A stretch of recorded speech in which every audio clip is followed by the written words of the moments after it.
Hello കൂട്ടുകാരി, മലയാളി മോമിലേക്ക് നിങ്ങൾക്ക് വീണ്ടും സ്വാഗതം. അപ്പോൾ നമ്മുടെ 2023 ആദ്യത്തെ വീഡിയോ ആയിട്ടാണ് നമ്മൾ വന്നിരിക്കുന്നത്. ജനുവരി 1 തീയതി കഴിഞ്ഞു. നമ്മളൊരു ക്ലീൻ ആയിട്ടുള്ള ഒരു പുസ്തകത്തിൽ നമ്മൾ ഫസ്റ്റ് ഒരു പേജ് എഴുതുന്ന പോലെയാണ് ഓരോ ദിവസവും നമ്മുടെ ഇനി കടന്നു പോകാൻ പോകുന്നത്. അപ്പോൾ ഇന്ന് 2 തീയതിയായി. അപ്പോൾ ഇനി നമ്മുടെ ഈ ഒരു വർഷത്തിൽ എല്ലാ ദിവസവും നല്ല ഭംഗിയാവട്ടെ എന്നും പുതിയ പുതിയ അനുഭവങ്ങളും പുതിയ പുതിയ കാര്യങ്ങളൊക്കെ നമുക്ക് ചെയ്യാൻ സാധിക്കട്ടെ എന്നും അതോടൊപ്പം തന്നെ നമുക്ക് ലൈഫിൽ പല പ്രതിസന്ധികളും ഈ ഒരു വർഷത്തിൽ ചിലപ്പോൾ വരാം. അതൊക്കെ നല്ല രീതിയിൽ തരണം ചെയ്ത് പോകാനുള്ളൊരു എന്താ പറയുക വിൽ പവറും എല്ലാം നമുക്ക് നൽകട്ടെ നമുക്ക് പ്രാർത്ഥിക്കാം. അപ്പോൾ എന്തായാലും ഇന്ന് ഞാനൊരു travel vlog plus planning and packing ആ വീഡിയോ ആയിട്ടാണ് വന്നിരിക്കുന്നത്. അപ്പോൾ നമ്മൾ ട്രിപ്പ് പോകുന്നത് എവിടേക്കാണെന്ന് കുറേ പേരെങ്കിലും ഗസ് ചെയ്തിട്ടുണ്ടാവും. കഴിഞ്ഞ വീഡിയോയിൽ ഞാനൊരു ഫോട്ടോ പോസ്റ്റ് ചെയ്തപ്പോൾ കമ്മ്യൂണിറ്റി ടാബിൽ പോസ്റ്റ് ചെയ്തപ്പോൾ പറഞ്ഞു കുറേ പേര് മൈസൂർക്കാണോ പോയിട്ടുണ്ടായിരുന്നത് എന്നൊക്കെ ചോദിച്ചിരുന്നു. അതേ, കറക്റ്റാണ്, ഞങ്ങൾ മൈസൂർക്കാണ് പോയത്.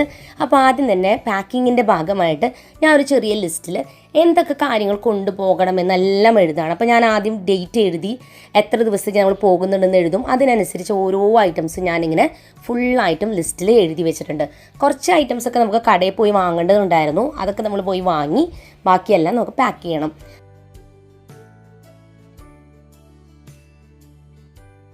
അപ്പം ഇനി നമുക്ക് നമ്മുടെ ജോലികൾ സ്റ്റാർട്ട് ചെയ്യാം. നമ്മൾ ട്രിപ്പ് പോകുന്നതിൻ്റെ തലേദിവസത്തെ കാര്യങ്ങളാണ് ഇപ്പോൾ നമ്മൾ ഷെയർ ചെയ്യണം. അപ്പോൾ ചേട്ടൻ അവിടെ കാറൊക്കെ വാഷ് ചെയ്യുക, അങ്ങനത്തെ കാര്യങ്ങളൊക്കെ ചെയ്യുകയാണ്.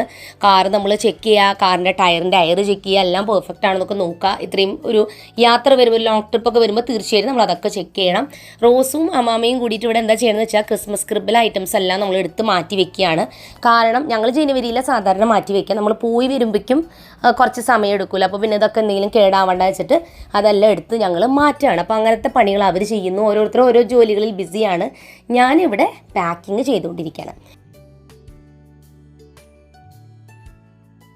അപ്പോൾ ബാഗ് പാക്ക് ചെയ്യുമ്പോൾ ഞാൻ ശ്രദ്ധിക്കുന്ന കുറച്ച് കാര്യങ്ങളെന്ന് വെച്ചാൽ എത്ര ദിവസത്തെ ട്രിപ്പ് ഉണ്ട്, അവിടുത്തെ ക്ലൈമറ്റ് എന്താണ്, അതിനനുസരിച്ചാണ് ഞാൻ ഡ്രസ്സ് വെക്കുന്നത്. അപ്പോൾ നമ്മൾ പോകുമ്പോൾ ആ മൈസൂരത്തെ ക്ലൈമറ്റ് നോക്കിയപ്പോൾ അവിടെ ഭയങ്കര തണുപ്പുമല്ല ഭയങ്കര ചൂടുള്ള ആ ഒരു രീതിയിലുള്ള ക്ലൈമറ്റ്. അപ്പോൾ നമുക്ക് നോർമൽ ഡ്രസ്സുകൾ മതി, കംഫർട്ടബിൾ ആയിട്ടുള്ള ഡ്രസ്സുകൾ വെക്കുക, ബാഗിൽ ഒതുങ്ങുന്ന ഡ്രസ്സുകൾ വെക്കുക, കുറേ ഹെവി ഡ്രസ്സുകൾ അനാവശ്യമായിട്ടുള്ളത് വെക്കാതിരിക്കുക. അപ്പോൾ നമുക്ക് മൊത്തം 4 ഡ്രസ്സുകൾ യാത്ര ചെയ്യുമ്പോൾ ഒക്കെ യൂസ് ചെയ്യാനും പുറത്തൊക്കെ പോകുമ്പോൾ യൂസ് ചെയ്യാനും, 3 സെറ്റ് നമ്മൾ എവിടെയാണ് സ്റ്റേ ചെയ്യണം, ഹോട്ടലിൽ സ്റ്റേ ചെയ്യില്ല അവിടെ യൂസ് ചെയ്യാനായിട്ടാണ് വെക്കുന്നത്. പിന്നെ കുട്ടികൾക്ക് യാത്ര ചെയ്യുമ്പോൾ അസ്വസ്ഥതകളും ബുദ്ധിമുട്ടുണ്ടെങ്കിൽ ഒരു എക്സ്ട്രാ ഡ്രസ്സും കരുതുക, നമ്മൾക്കും കരുതുക. അപ്പോൾ അങ്ങനെ ഒരു കൺസിഡർ നമ്മളെല്ലാം ഒരുവിധം പ്ലാൻ ചെയ്ത് നമ്മൾ കൊണ്ടുപോവുകയാണെങ്കിൽ നമുക്ക് അനാവശ്യമായിട്ട് സാധനങ്ങൾ വാങ്ങേണ്ടി വരില്ല, അനാവശ്യമായ ടെൻഷൻ ഒഴിവാക്കാം. പ്രത്യേകിച്ച് യാത്രകൾ കുട്ടികളായിട്ട് പോകുമ്പോൾ നമ്മളെല്ലാ കാര്യവും കുറച്ച് ഓർഗനൈസ്ഡ് ആയിട്ടും എല്ലാം നമ്മുടെ കയ്യിൽ ചെറിയ ചെറിയ പാക്കുകളായിട്ട് കയ്യിൽ കരുതിയിട്ടില്ലെങ്കിൽ കുട്ടികളായിട്ട് യാത്ര ചെയ്യുമ്പോൾ ഭയങ്കര ബുദ്ധിമുട്ടായിരിക്കും. അപ്പോൾ ഞാൻ തുടക്കത്തിലൊക്കെ ഇതുപോലെ പലപ്പോഴും ചില കാര്യങ്ങളൊക്കെ മിസ് ഔട്ടായിട്ട് പോയിട്ട് പിന്നെ അതൊക്കെ അന്വേഷിച്ച് നമ്മൾ നടക്കണം. നമ്മുടെ കാര്യങ്ങൾ നമ്മുടെ അത്യാവശ്യമുള്ളതൊക്കെ കയ്യിലുണ്ടെങ്കിൽ വളരെ സൗകര്യമായിരിക്കും. ഞാൻ എൻ്റെ ബാഗ് പാക്ക് ചെയ്തുകൊണ്ടിരിക്കുകയാണ്. ഇതിലും ഞാൻ നേരത്തെ പറഞ്ഞ പോലെ തന്നെയാണ് ഔട്ട്ഫിറ്റ് വെക്കുന്നത്. ചേട്ടനും സെപ്പറേറ്റ് ഒരു ബാഗ് ഞാൻ വെച്ചിട്ടുണ്ട്.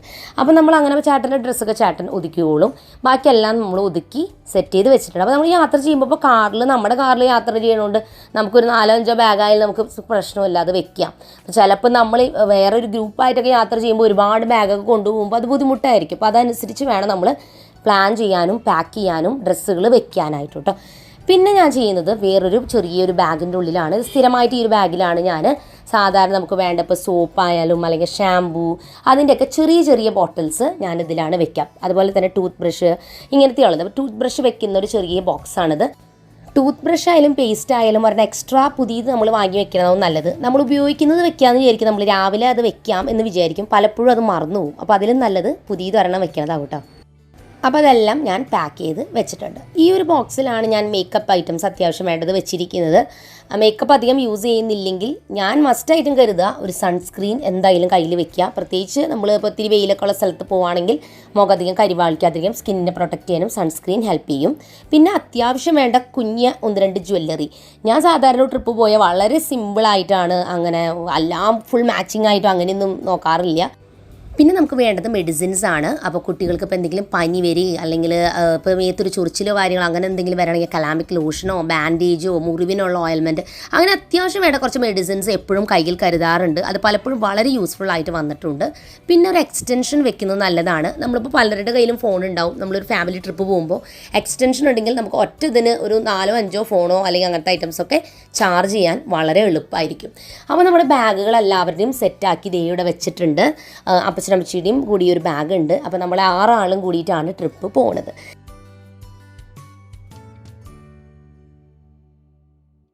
അപ്പോൾ നമ്മൾ യാത്ര പോകുന്ന ദിവസത്തേക്ക് 2 നേരത്തേക്കുള്ള ഫുഡ് നമ്മൾ കയ്യിൽ പിടിക്കുന്നുണ്ട്, ബ്രേക്ക്ഫാസ്റ്റും ലഞ്ചും.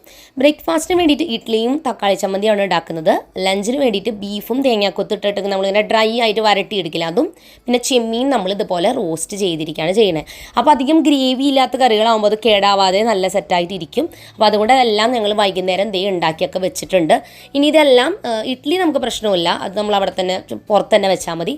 കറികൾ ഫ്രിഡ്ജിൽ വെക്കുക, രാവിലെ ചൂടാക്കിയിട്ട് വാഴയിലയിൽ പൊതിഞ്ഞെടുക്കാമെന്ന് വിചാരിക്കണേ. പിന്നെ സ്നാക്സും അത്യാവശ്യം വെള്ളം അങ്ങനെയുള്ള എല്ലാം നമ്മൾ കയ്യിൽ കരുതുന്നുണ്ട്. വലിയൊരു ബോട്ടിലിൽ വെള്ളം, വലിയൊരു ക്യാനിൽ നമ്മൾ വെള്ളം വെക്കണത്, പിന്നെ സ്നാക്സും അത്യാവശ്യം വേണ്ടതൊക്കെ നമ്മൾ കയ്യിൽ കരുതുന്നുണ്ട്. ഈസയും റോസും കൂടി പാപ്പാപ്പനും കൂടിയിട്ട് മാപ്പിൽ നോക്കിക്കൊണ്ടിരിക്കുകയാണ് മൈസൂർക്കുള്ള വഴി. ഗൂഗിൾ മാപ്പ് ഉണ്ട്, എന്നാലും മാപ്പിൽ കുറച്ചിങ്ങനെ എക്സ്പ്ലോർ ചെയ്യുമ്പോൾ ഒരു രസമല്ലേ. അപ്പോൾ ഇസയും റോസും ഭയങ്കര ഡിസ്കഷനിലാണ് കേട്ടോ അടുത്ത ദിവസത്തെ യാത്രയെക്കുറിച്ചൊക്കെ. കാരണം അവർ ഇത്രയും ലോങ് ട്രിപ്പ് ആദ്യമായിട്ടാണ് പോകുന്നത്. നമുക്കും അങ്ങനെ തന്നെയല്ലേ, ഒരു യാത്ര അടുത്ത ദിവസം ഉണ്ടാകുമ്പോൾ ഒരു എക്സൈറ്റ്മെൻറ്റും അങ്ങനെയൊക്കെ ആയിട്ട് ഉറക്കം വരാത്തൊരവസ്ഥ, അതിലങ്ങനെ അവരിയ്ക്കുകയാണ് കേട്ടോ. അപ്പോൾ അങ്ങനെ പുലർച്ചെ 3 മണിയായപ്പോൾ ഞങ്ങൾ എഴുന്നേറ്റു. ഞാനും ചേട്ടനും പിന്നെ അപ്പച്ചനും വെച്ച് മാത്രമേ രാവിലെ തന്നെ എഴുന്നേറ്റുള്ളൂ. ഞങ്ങൾ ബാഗൊക്കെ പാക്ക് ചെയ്തെല്ലാം കാറിലൊക്കെ വെച്ചു, അതൊക്കെ സെറ്റ് ചെയ്തു. ഈസാനും റോസിനെയും പതുക്കെ എടുത്ത് കാറിൽ വെച്ചു. പക്ഷേ ഈസ അപ്പയ്ക്കും ഉറക്കത്തിൽ നിന്ന് എഴുന്നേറ്റു, റോസ് ഉറങ്ങന്നെയാണ്. അപ്പോൾ നമ്മുടെ കുതിരാൻ എന്ന് പറഞ്ഞിട്ടുള്ള കയറ്റത്ത് വന്നിരിക്കുന്ന ഒരു തുരങ്കമാണിത്, വലിയൊരു ടണൽ കണ്ടില്ലേ. അപ്പോൾ അതിലേക്കാണ് നമ്മൾ പോണത്. നമ്മുടെ വീട്ടിൽ നിന്നും 7.5 മണിക്കൂറിൻ്റെ യാത്രയാണ് മൈസൂർക്കുള്ളത്. മൈസൂരിലേക്ക് നമുക്ക് യാത്രയുടെ ഒപ്പം തന്നെ നമുക്ക് ബ്രേക്ക്ഫാസ്റ്റ് കഴിക്കാൻ ഇറങ്ങണം, പിന്നെ നമുക്ക് ലഞ്ച് കഴിക്കാൻ ഇറങ്ങണം. അപ്പോൾ അങ്ങനെ ഒരു 1.5 മണിക്കൂറൊക്കെ ചിലപ്പോൾ നമുക്ക് അങ്ങനെയൊക്കെ പോവാം. ഇപ്പോൾ നമുക്ക് ഇടയ്ക്കൊന്ന് ടോയ്ലറ്റിൽ പോകാൻ അങ്ങനത്തെ പല കാര്യങ്ങളൊക്കെ വരുമല്ലോ. അപ്പോൾ അങ്ങനെയൊക്കെ വരുമ്പോൾ ആ സമയമൊക്കെ കണക്കിലെടുത്തിട്ടും കൂടി വേണം നമ്മുടെ യാത്രയുടെ ടൈം ഫുള്ളായിട്ട് നമ്മൾ പ്ലാൻ ചെയ്യാൻ. അപ്പോൾ ഒരു 7.5 പ്ലസ് ഒരു 1.5 മണിക്കൂറും കൂടി എക്സ്ട്രാ, അപ്പോൾ ഒരു 8-9 മണിക്കൂറോളം എടുക്കും നമ്മൾ അങ്ങോട്ട് എത്താനായിട്ട്. അപ്പോൾ ഓരോ തവണ നമ്മൾ പോകുമ്പോൾ അവിടെ ടോളും അങ്ങനെ കാര്യങ്ങളൊക്കെ ഉണ്ട്. അപ്പോൾ അതൊക്കെ കടന്ന് നമ്മളിങ്ങനെ യാത്ര തുടർന്നുകൊണ്ടിരിക്കുകയാണ്. മൈസൂർ എന്ന് പറയുമ്പോൾ എനിക്ക് ഏറ്റവും ഓർമ്മ എന്ന് പറയുന്നത്, എന്നെ സ്കൂളിൽ നിന്ന് ഞാൻ ആകെ പോയിട്ടുള്ളത് ഒരു ട്രിപ്പ് പോയത് 10ാം ക്ലാസ്സിലാണ്. അപ്പോൾ അത് ഞങ്ങൾ മൈസൂർ ഊട്ടി ട്രിപ്പാണ് പോയിട്ടുള്ളത്. അപ്പോൾ ഇത് എഴുന്നേറ്റു റോസ് കുറേ വഴി എത്തിയപ്പോൾ റോസും ഉറക്കത്തിൽ നിന്ന് എഴുന്നേറ്റു, 2 പേരും എഴുന്നേറ്റു. അപ്പോൾ ഞാൻ പറഞ്ഞില്ലേ, അപ്പോൾ മൈസൂർക്കാണ് നമ്മൾ ആദ്യമായിട്ട് ഞാൻ ട്രിപ്പ് പോയത്. എനിക്ക് ഏറ്റവും ഓർമ്മ മൈസൂർ എന്ന് പറയുമ്പോൾ മൈസൂർ കൊട്ടാരം, അവിടുത്തെ പാലസ്, അതെനിക്ക് ഒരിക്കലും മറക്കാൻ പറ്റില്ല. എൻ്റെ കണ്ണിലിങ്ങനെ നിൽക്കുന്നുണ്ട് ആ കണ്ടത്. അപ്പോൾ അതുകൊണ്ട് അത് ഭയങ്കര ഒരു സന്തോഷം നൽകുന്ന ഒരു കാര്യമാണ്. നമ്മളിപ്പോൾ സ്കൂളിൽ നിന്നൊക്കെ അങ്ങനെ യാത്ര പോകുമ്പോൾ അതൊരു ഓർമ്മയാണല്ലോ. ആദ്യമായിട്ട് അത്രയും ഒരു ലോങ് ട്രിപ്പ്, അതും ഫ്രണ്ട്സിൻ്റെ കൂടെ അങ്ങനെ പോയത്, എനിക്കത് മറക്കാനേ പറ്റില്ല. അപ്പോൾ അതുകൊണ്ട് ഇപ്പോഴും അങ്ങോട്ട് പോകുമ്പോൾ ആ പാലസ് ഒന്ന് കാണാൻ വേണ്ടിയിട്ടാണ് ഞാനിങ്ങനെ ആഗ്രഹിച്ചിരിക്കുന്നത്. ഞാൻ പല യാത്രയും പോയിട്ടുണ്ടെങ്കിലും ആ കൊട്ടാരം അങ്ങനെ കണ്ടത് എൻ്റെ കണ്ണിൽ നിന്ന് ഇപ്പോഴും പോയിട്ടില്ല. അപ്പോൾ അതുകൊണ്ട് ഇന്നും ആ ഒരു ഭംഗിയിൽ അത് നിലനിൽക്കുന്നു എന്ന് കണ്ടപ്പോൾ അതിലേറെ സന്തോഷം തോന്നിയിട്ടോ.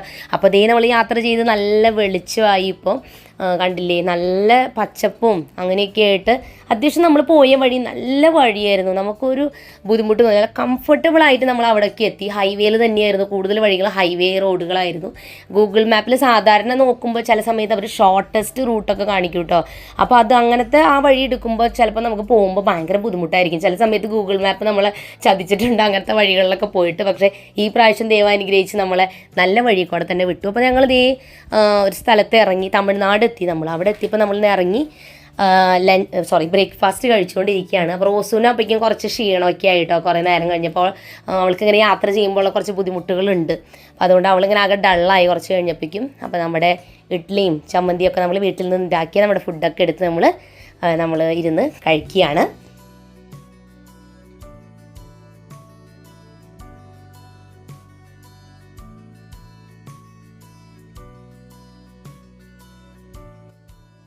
പിന്നെ ഞങ്ങൾ കുറച്ച് കട്ടൻ കാപ്പി ഉണ്ടാക്കി കൊണ്ടുണ്ടായിരുന്നു ഫ്ലാസ്കിൽ. അപ്പോൾ അതും കൂടി ആയപ്പോൾ നമ്മുടെ ബ്രേക്ക്ഫാസ്റ്റ് നല്ല സെറ്റായിട്ടുണ്ടായിരുന്നു കേട്ടോ. പിന്നെ നമ്മൾ കഴിഞ്ഞ തിരുവനന്തപുരത്തും യാത്ര പോയപ്പോൾ ഞാൻ വാങ്ങിയിട്ടുണ്ടായിരുന്നു ഈ കുഞ്ഞൊരു കോമ്പ്. ഇതൊരു ചീർപ്പാണ് കേട്ടോ, നല്ല രസമാണ്. അതിനുള്ള ചെറിയൊരു മിററും ഉണ്ട്, പിന്നെ കുഞ്ഞൊരു കോമ്പും ഉണ്ട്. അപ്പോൾ നമ്മുടെ ബാഗിൽ വെക്കാൻ വളരെ സൗകര്യമാണ് ഈ ഒരു കോമ്പ്. അപ്പോൾ ഇത് കാണുമ്പോൾ തിരുവനന്തപുരത്ത് ഒരു ഓർമ്മയാണ് ശരിക്കും പറഞ്ഞാൽ എനിക്ക് വരണത്, ആ ട്രിപ്പ് പോയത് കേട്ടോ. ഞാൻ ആകെ അവിടെ നിന്ന് മാത്രമേ വാങ്ങിയുള്ളൂ. ഞാൻ വലിയ കാര്യമായിട്ട് ഷോപ്പിംഗ് ഒന്നും ചെയ്തിട്ടുണ്ടായിരുന്നില്ല തിരുവനന്തപുരം പോയപ്പോൾ.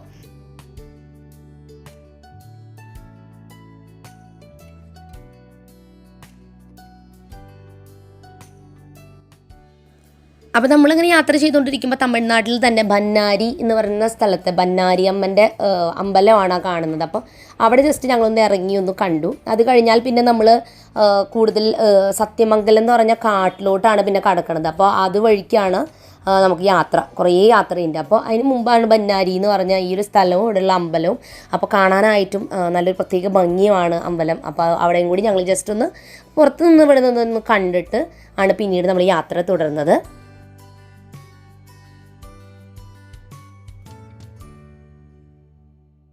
അപ്പം അങ്ങനെ അവിടെ നിന്ന് നമ്മൾ പിന്നെ പോകുന്നത് ഞാൻ നേരത്തെ പറഞ്ഞല്ലോ, സത്യമംഗലം കാട് വഴിക്കാണ് നമ്മൾ മൈസൂർക്ക് പോകുന്നത്. കാട് എന്ന് പറഞ്ഞാലും അവിടെ റോഡൊക്കെ ആയിട്ട് അങ്ങനെയാണ് കേട്ടോ, അല്ലാതെ നമുക്ക് പേടിക്കേണ്ട കാര്യമൊന്നുമില്ല. പക്ഷേ വൈകുന്നേരങ്ങളിൽ യാത്ര ഇത്തിരി ശ്രദ്ധിക്കേണ്ടതാണ്, കാരണം മൃഗങ്ങളൊക്കെ ഇറങ്ങുന്ന കാടാണ്. അപ്പോൾ ഞങ്ങൾ പോയപ്പോൾ കണ്ടിട്ടുണ്ടായിരുന്നു, മാനുകളെ കണ്ടു, പിന്നെ ഞങ്ങൾ മയിലിനെ കണ്ടു, അതോടൊപ്പം തന്നെ കാട്ടുപന്നി, കുരങ്ങന്മാർ, അവരൊക്കെ ഞങ്ങൾ കണ്ടു കേട്ടോ. പക്ഷേ ഞാൻ ഷൂട്ട് ചെയ്യുമ്പോഴേക്കും അവരൊക്കെ ഇങ്ങനെ നീങ്ങി പോകാൻ എനിക്ക് കിട്ടുന്നുണ്ടായിരുന്നില്ല. അപ്പോൾ അങ്ങനെയൊക്കെ കാണാൻ പറ്റും. പക്ഷേ വൈകുന്നേരം ആകുമ്പോൾ ആനയൊക്കെ ഇറങ്ങുന്ന പറയണേ. അപ്പോൾ അതുകൊണ്ടാണ് ഞങ്ങൾ പകൽ തന്നെ യാത്ര തിരഞ്ഞെടുത്തത്. അതോടൊപ്പം തന്നെ പിന്നെ ചുരം കയറാനായിട്ടുണ്ട്, 27 ഹെയർ പിൻ ഉണ്ട്. അതായത് വലിയൊരു കുന്നിൻ്റെ മുകളിൽ കയറി അങ്ങനെ കടന്നിട്ട് വേണം അപ്പുറത്തേക്ക് നമ്മൾ മൈസൂർക്ക് എത്തുന്നത്. അങ്ങനെയാണ്. അപ്പോൾ അതുകൊണ്ട് 27 ഹെയർ പിന്നുകളുണ്ട് കയറാനായിട്ട്. അപ്പോൾ അങ്ങനെ പോകുമ്പോൾ അതും ഒരു മനോഹരമായ കാഴ്ചയാണ്. അതോടൊപ്പം തന്നെ നമ്മൾ രാവിലെ തന്നെ ആയ കാരണം ചെറുതായിട്ടൊരു മഞ്ഞും അതോടൊപ്പം തന്നെ താഴേക്ക് കാണുന്ന വ്യൂവും എല്ലാം വളരെ ഭംഗിയുണ്ടായിരുന്നു. നമ്മൾ സാധാരണ ഞങ്ങളൊക്കെ സ്കൂളിൽ നിന്ന് ട്രിപ്പ് പോയപ്പോൾ ബന്ദിപ്പൂർ എന്ന് പറഞ്ഞിട്ടുള്ള ആ ഒരു കാടിൻ്റെ ആ ഒരു വഴി കൂടെ നമ്മൾ പോയിട്ടുണ്ടായിരുന്നേ. ഇത് നമ്മൾ പോകുന്നത് വേറെ വഴിയാണ്, 2 വഴി കൂടി നമുക്ക് മൈസൂർക്ക് എത്താം. അപ്പോൾ ഞാൻ പോയിട്ടുണ്ടായിരുന്നത് ആ ഒരു വഴിക്കാണ്. ഞങ്ങൾ എന്നിട്ട് വൈകുന്നേരം ഇരുട്ടത്തൊക്കെ ആ വഴിയൊക്കെ പാസ് ചെയ്തപ്പോൾ ഇതുപോലെ തന്നെ മൃഗങ്ങളെയൊക്കെ കണ്ടിട്ടുണ്ടായിരുന്നു അന്നു കേട്ടോ. പക്ഷേ ഇതിപ്പോൾ നമ്മൾ അത്രയും ഇരുട്ടാവാത്തതുകൊണ്ട് തന്നെ നമ്മൾ അത്രയും അങ്ങനെ കണ്ടില്ല. ഈ പറഞ്ഞ കുറച്ച് മൃഗങ്ങളെയൊക്കെ നമ്മൾ കണ്ടുള്ളൂ. എനിവേസ് നമ്മുടെ മനോഹരമായ കാഴ്ചകളായിരുന്നു. ഹെയർ പിന്നൊക്കെ കയറി പോകുമ്പോൾ നിങ്ങൾക്ക് അറിയാമല്ലോ. അപ്പോൾ ഇതിൽ കയറി ഇങ്ങനെ പോകുന്ന കാഴ്ചകൾ ഇസയ്ക്കും റോസുവിനും ആയാലും പുതിയൊരു അനുഭവമായിരുന്നു ശരിക്കും പറഞ്ഞാൽ.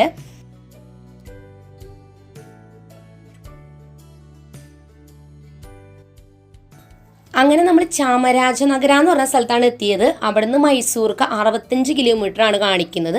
അങ്ങനെ ഞങ്ങൾ ഏകദേശം ഒരു 12:30 ആയപ്പോഴാണ് മൈസൂർക്ക് എത്തിയത്. അപ്പോൾ അവിടെ പോകുന്ന വഴിക്ക് പേരയ്ക്ക വിൽക്കാനായിട്ട് വെച്ചിട്ടുണ്ടായിരുന്നു. വലിയ പേരയ്ക്ക, ഭയങ്കര വലുതാണ്. അതിൻ്റെ ടേസ്റ്റ് നല്ല ടേസ്റ്റാണ് കേട്ടോ, നല്ല ക്രഞ്ചിയുമാണ്.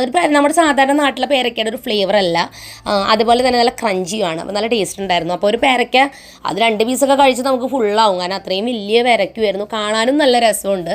അപ്പോൾ നമ്മൾ അത് കഴിഞ്ഞ് പിന്നെ മൈസൂർക്ക് ഞാൻ പറഞ്ഞില്ല എത്തിയപ്പോൾ ഒരു 12:30 മണിയോടുകൂടി തന്നെ നമ്മൾ എത്തി. പിന്നെ നമ്മളവിടെ എത്തി, അവിടെ ടൗണിലേക്കാണ് നമ്മൾ എത്തുക. നമുക്ക് ഹോട്ടൽ ഞങ്ങൾ ബുക്ക് ചെയ്തിട്ടുണ്ടായിരുന്നില്ല. അപ്പോൾ നമുക്കൊന്ന് ഹോട്ടലും കൂടി ജസ്റ്റ് ഒന്ന് സെർച്ച് ചെയ്ത് നല്ലൊരു ഹോട്ടൽ നോക്കി നമ്മളതെടുത്ത് എല്ലാം കഴിഞ്ഞപ്പോഴേക്കും ഏകദേശം ഒരു 1:45 മണിയായി. നമ്മുടെ ഹോട്ടലിലൊക്കെ റൂമൊക്കെ കിട്ടി, എല്ലാം സെറ്റായിപ്പോൾ. അപ്പോൾ നമ്മൾ പിന്നെ ഫുഡൊന്നും ലഞ്ചൊന്നും കഴിച്ചിട്ടുണ്ടായിരുന്നില്ലല്ലോ. അപ്പോൾ നമ്മൾ വീട്ടിൽ നിന്നും ലഞ്ച് കൊണ്ടുപോയിട്ടുണ്ടായിരുന്നതുകൊണ്ട് തന്നെ ഞങ്ങൾ അവിടെ ഇരുന്നിട്ടാണ് ഫുഡൊക്കെ കഴിച്ചിട്ടുണ്ടായിരുന്നത്.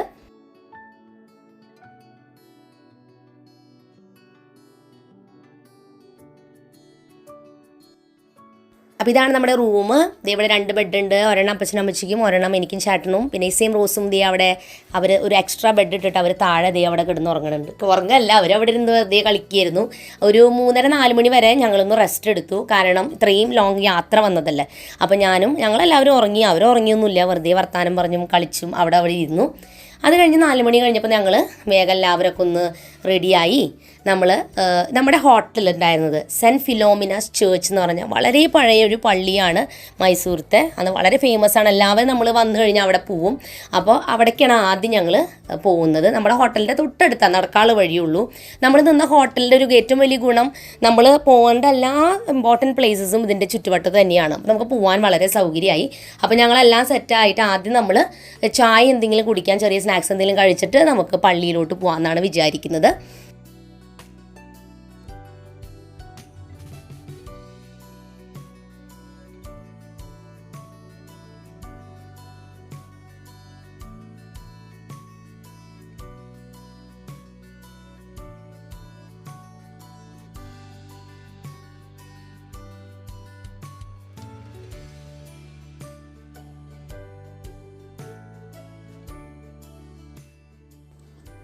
അപ്പോൾ ഇതാണ് സെൻറ്റ് ഫിലോമിനാസ് ചേർച്ച്. വളരെ പഴയൊരു ചേർച്ചാണ്, നമുക്ക് കണ്ടറിയാം.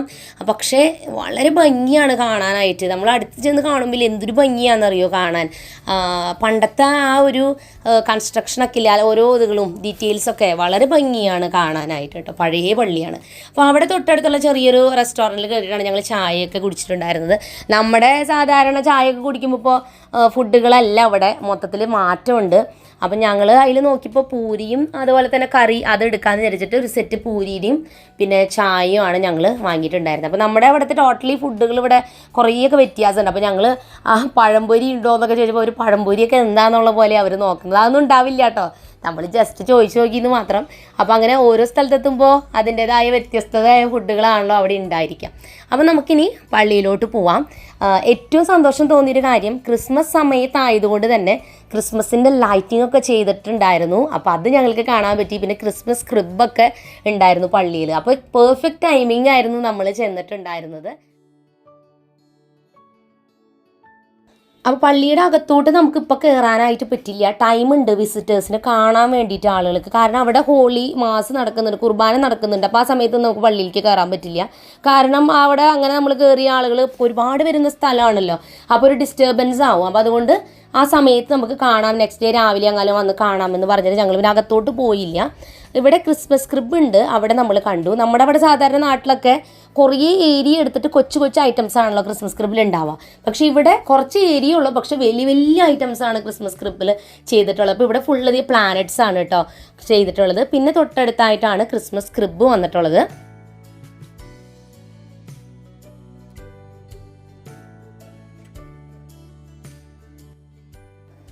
പിന്നെ അത് കഴിഞ്ഞ് കഴിഞ്ഞാൽ ക്രിസ്മസ് ക്രിബിൻ്റെ തൊട്ട് സൈഡിലായിട്ട് വലിയൊരു ഹാള് പോലെ ഉണ്ടാക്കിയിട്ട് അവിടെ കുറേ മൃഗങ്ങളുടെയും സ്റ്റാച്യൂസ് ഇങ്ങനെ വെച്ചിട്ടുണ്ട്. ചിലതൊക്കെ ഇങ്ങനെ മൂവ് ചെയ്യുന്നതാണ്, ചിലത് ജസ്റ്റ് വെറുതെ ഇങ്ങനെ ഇരിക്കുന്നുള്ളൂ.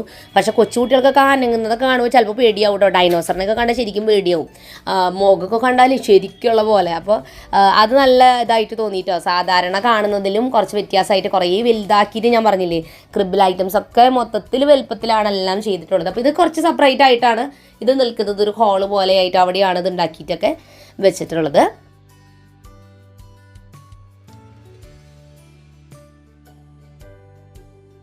അപ്പോൾ സമയം ഏകദേശം 7 മണിയായി. അപ്പോൾ നമ്മൾ ഓൾറെഡി രാവിലെ എഴുന്നേറ്റ് യാത്ര ഫുള്ളും കഴിഞ്ഞ് നമ്മളൊക്കെ ടയേർഡാണ്. അപ്പോൾ നമ്മളപ്പോൾ നേരമായിപ്പിക്കുക ഏതാണ്ട് നമുക്കും ക്ഷീണമായി. അപ്പോൾ നമ്മൾ കുറച്ച് ഡിന്നറിനുള്ള ഫുഡൊക്കെ വാങ്ങി നമ്മൾ വീട്ടിലോട്ട് ഇങ്ങോട്ട് വീടല്ല കേട്ടോ ഹോട്ടലിലോട്ട് തിരിച്ചു പോകുന്നു. ഒന്ന് ഫ്രഷായി ഞങ്ങൾ ഡിന്നറൊക്കെ കഴിച്ചു. അത് കഴിഞ്ഞിട്ട് ഞാൻ പിന്നെ പുറത്തേക്കൊന്നും ഇറങ്ങിയില്ല, എനിക്ക് ഓൾറെഡി ടയേർഡായിരുന്നു. അപ്പോൾ ഞാനും അമ്മച്ചിയും കൂടി അവിടെ തന്നെ ഇരുന്നു.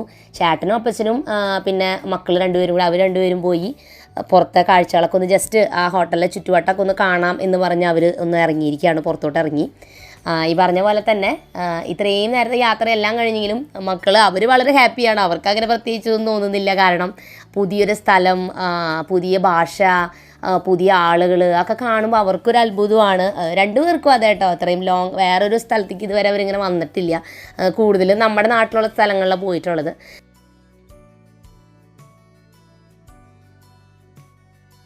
അങ്ങനെ നമ്മുടെ മൈസൂർ എത്തിയ ആദ്യത്തെ ദിവസം ഇവിടെ അവസാനിക്കുകയാണ് കേട്ടോ. അപ്പോൾ നെക്സ്റ്റ് ഡേ എന്തൊക്കെ ചെയ്യണമെന്ന് നമ്മൾ ലിസ്റ്റ് എഴുതി ഓൾറെഡി നമ്മൾ വെച്ചിട്ടുണ്ടായിരുന്നു, ഏതൊക്കെ സ്ഥലങ്ങളിൽ പോകണമെന്ന്. 2 ദിവസങ്ങളായി സ്പ്ലിറ്റ് ചെയ്തിട്ടാണ് നമ്മൾ ഓരോ പ്രധാനപ്പെട്ട കാര്യങ്ങളും കാണാനായിട്ട് പോകുന്നത്. പിന്നെ കാണാത്തതായിട്ട് എന്തെങ്കിലും ഉണ്ടെങ്കിലും കൂടി കാണണമെന്ന് വിചാരിച്ചിട്ടുണ്ട്. പിന്നെ നമ്മുടെ കൂടെ അപ്പച്ചനും അമ്മച്ചിയും മക്കളും ഒക്കെ ഉള്ള കാരണം നമ്മുടെ എല്ലാവരും ഒരു കംഫേർട്ട് അനുസരിച്ചാണ് നമ്മൾ യാത്ര ചെയ്യണത്. അപ്പോൾ തിരക്കടിച്ച് ഇന്ന സ്ഥലത്തേക്ക് ഇപ്പോൾ തന്നെ കാണാൻ അങ്ങനത്തെ രീതിയിലല്ല, സ്ലോ ആൻഡ് സ്റ്റഡി ആയിട്ട് നമ്മൾ പോകുന്നുള്ളൂ. കാരണം നമുക്ക് വല്ലാത്ത ക്ഷീണം തോന്നുകയാണെങ്കിൽ സ്റ്റോപ്പ് ചെയ്ത് ആ രീതിയിൽ നമ്മൾ പോകണേ. അപ്പോൾ അടുത്ത ദിവസം വിശേഷങ്ങൾ കാണാൻ എല്ലാവരും കാത്തിരിക്കുക. പുതിയ നല്ല വീഡിയോ ആയിട്ട് വീണ്ടും നമ്മൾ വരുന്നതായിരിക്കും. അതുവരെയ്ക്കും എൻ്റെ എല്ലാ കൂട്ടുകാർക്കും ബൈ ബൈ, ടേക്ക് കെയർ.